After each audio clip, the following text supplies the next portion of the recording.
I know this has been recorded over and over a million times, I'm sure of that. So, doing a 2002 Yama Dog. There's a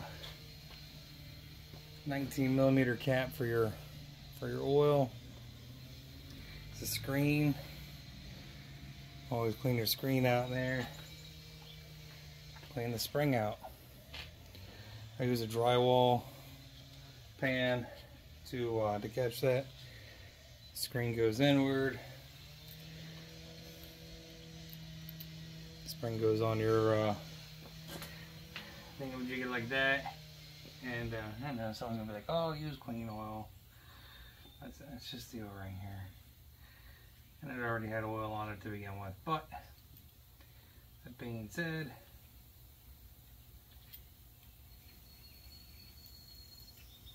I hate springs.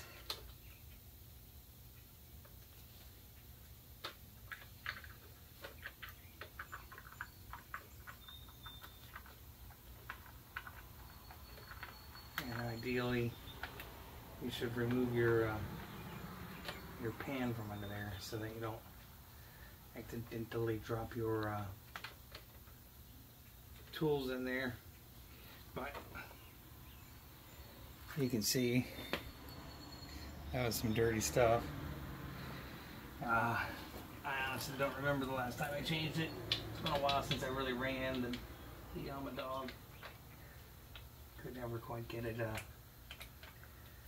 straightened out, but it is a 19mm down there. I'll have to open the manual up for torque specs, but tight. Not tight that you're gonna bust it off. And it's a 10mm on the skid guard if you have it down there still. We went over to the trusty Yama Dog dealer, and I don't really run this thing in the winter time, so we got ourselves a quart of 10W40. On the other side,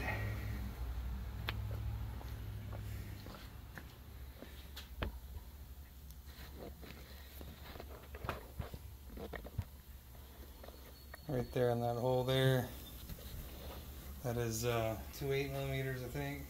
Yep, 2 8mm. Now, you can replace this, you can clean it. It is a metal filter, sorry.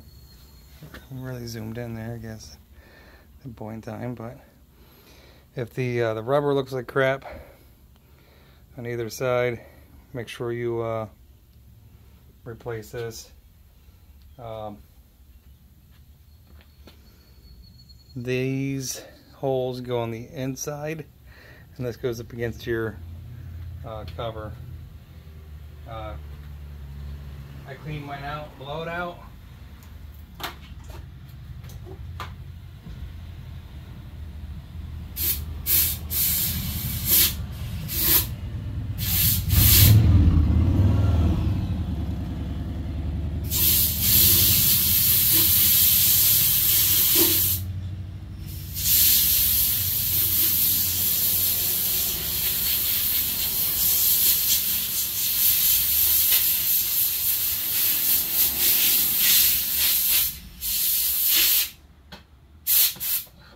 Basically, just want to try to get the grit out of there if you see any holes, things like that. I have a new one of these upstairs too, but there's no reason to replace this one. But if you blow out your riffles gently, you can reuse these several times without spending the $20 every time.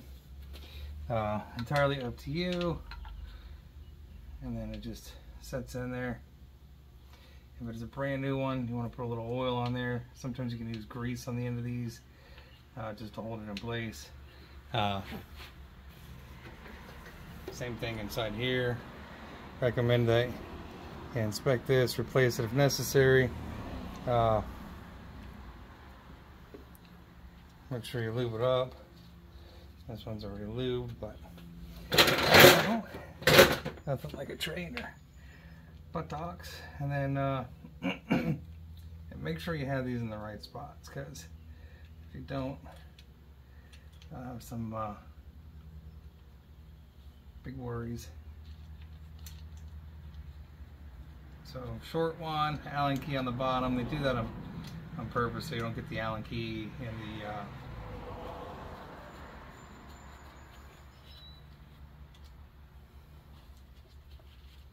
other bolt mixed up, and I guess they couldn't figure out another solution for all that. But you know, and these have torque values too. They're written in your service manual. I'll tighten them down to about 5 pounds, I guess, somewhere there and about.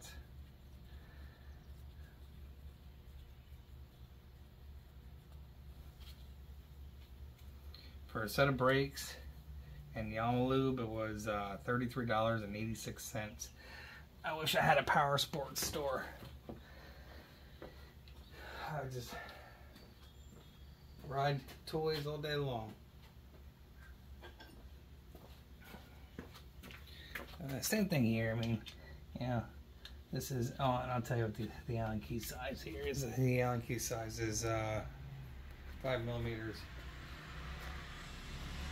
Yo!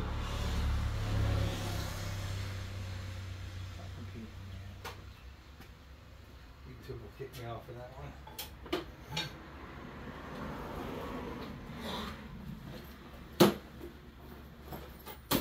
And the other thing we'll be checking today at some point is the rear brake shoes.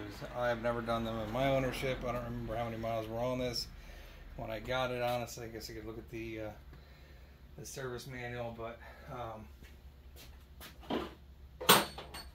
yeah, I never changed the brakes in my ownership. So we'll change the brakes. And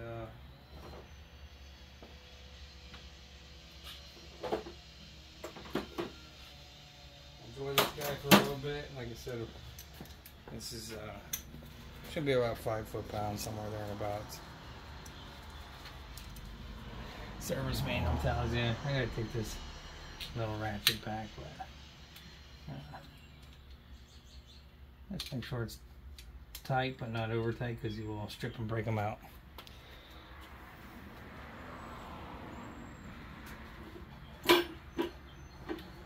I always recommend doing this when it's warm too. I already had it hot. I rode it over to the Yama Dog dealer and then drained the oil out. So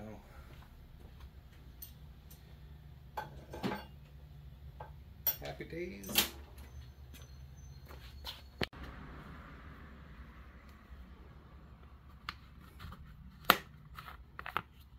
Yamaha had some of the best advertising back in the day. Especially the snowmobiles. I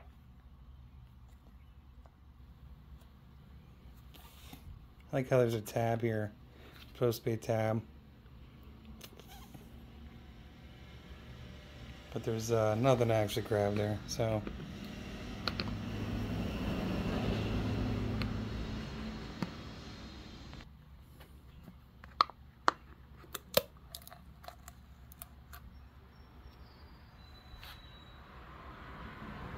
Oh, almost.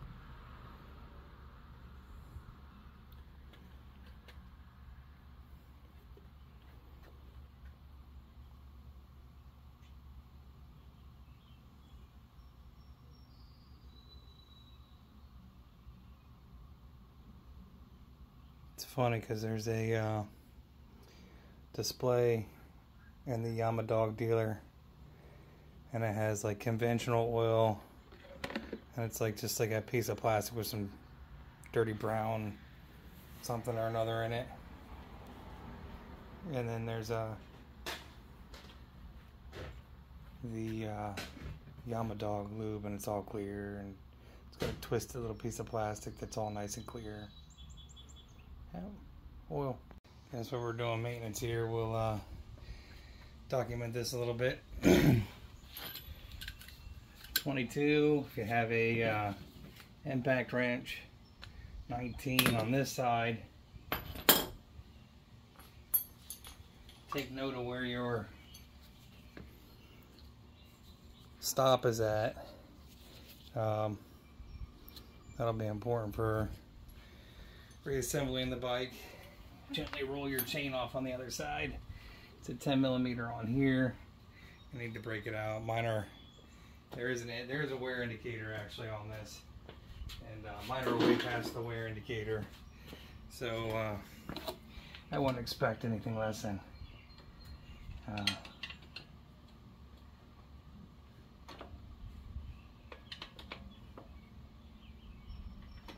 damage in here, but I'm gonna have to read through the service manual too about the torque specs and stuff on this. But if you can, try not to damage this too much. I don't have a, probably is a special tool for splitting that apart instead of the ram jam setup.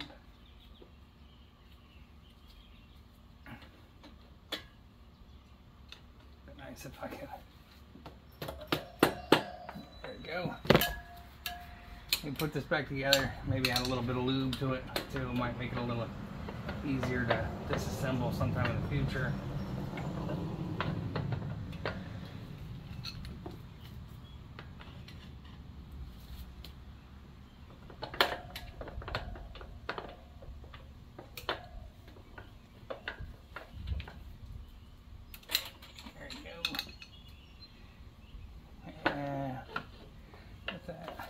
I should be able to pull that whole thing out, and this thing should literally fall out. Actually, the brakes don't look bad at all. I think we're going to keep those brakes on there, but I'm glad I looked.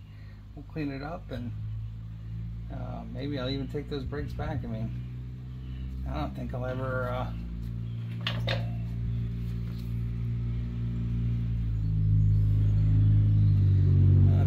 go ahead and go through those. Those are pretty darn good. Maybe we will consider taking those back. In the meantime, I gotta go get some brake clean and clean that up. So we'll stop this.